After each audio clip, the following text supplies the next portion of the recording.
എടി അമ്മ ഇന്ന് എന്റെ കൂടെയാ കിടക്കുന്നത്, അതുകൊണ്ട് നീ വോയിസ് അയക്കണ്ട, ടൈപ്പ് ചെയ്ത് അയച്ചാ മതി. നീ ഫോണിൽ കളിക്കുവാണോടി? അല്ല.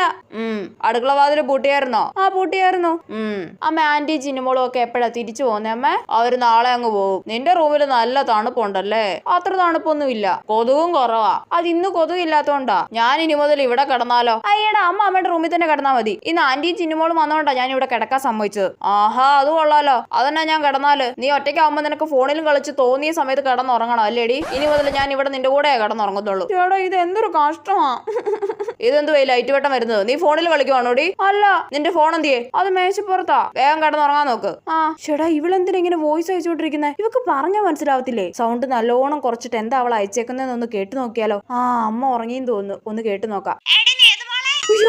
അതാരാ? എവിടുന്നാടിയാ ഒച്ച കേട്ടെ? ആ, നീ ഇവിടെ ഫോണിൽ കളിച്ചോണ്ടിരിക്കുവ അല്ലേ? വെക്കടിയാ ഇവിടെ ഫോൺ. ആ, വെക്കുവാ. ഏത് സമയത്താണോ എനിക്ക് ആ വൃത്തിയായിട്ട വോയിസ് കേൾക്കാൻ തോന്നിയത്?